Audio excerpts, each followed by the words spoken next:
మహారాష్ట్ర ఎలక్షన్ల రిజల్ట్ వచ్చి వారం దాటింది. అయినా కూడా ఇంతవరకు సీఎం ముచ్చట మీద ఎవ్వరు సప్పుడే చేస్తలేరు. షిండే అని ముందుగాల శివసేనోళ్ళు, అజిత్ పవార్ అని ఎన్సీపోళ్ళు, లేదు లేదు ఫడ్నవీసే అని పువ్వు పాటోళ్ళు.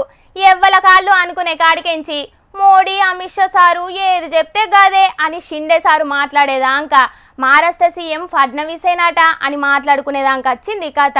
కానీ ఇంకా ఎవల పేరైతే చెప్తలేరు మహాయుతి కూటమోళ్ళు. అగ్గో గింతల్నే ఫడ్నవీస్ సార్కు పెద్ద షాకే దాకింది. మరి గా షాకేందో గి ముచ్చడియు సరుసుకొని రాపోన్రి.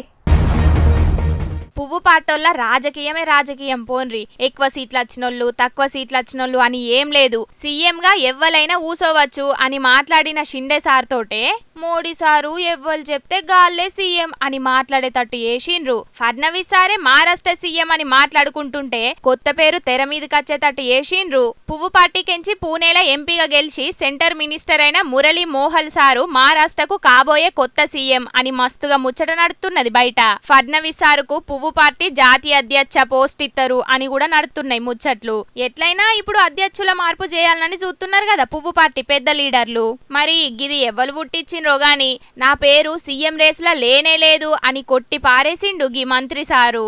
ముఖ్యమంత్రి పదవి ఎట్లయినా మీతన్నే పెట్టుకుంటా అంటున్నారు. మరి చిన్న సీఎం హోంమంత్రి పైసల మంత్రి పదవులన్నా మాకియ్యాలే అని కూసున్న షిండే సారు కూడా షాకిచ్చిండ్రు పువ్వు పార్టీ లీడర్లు. గందుకే అలిగి సొంతూరుకోయిండట ఏక్నాథ్ షిండే సారు. ముఖ్యమంత్రి ఎవ్వలనేది నిర్ణయించనీకి ఇన్నొద్దులు షెయ్యి పార్టీ తిప్పల పడేది. ఇప్పుడు పువ్వు పార్టీ తిప్పల పడుతున్నది అని చాలా మంది కారెడ్డాలాడుతున్నారు గీ ముచ్చట మీద.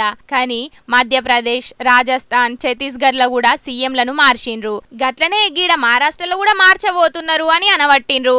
ఇక మరి చూడాలే మోదీ సారు అమిత్ షా సారు ఏం ఆలోచనలు చేస్తున్నారో, ఎవలను మహారాష్ట్ర సీఎం కుర్చీలో ఊసుండబెట్టబోతున్నారో అని ఎదురు చూడబట్టిండ్రు గీ ముచ్చట ఎరకైన పబ్లిక్.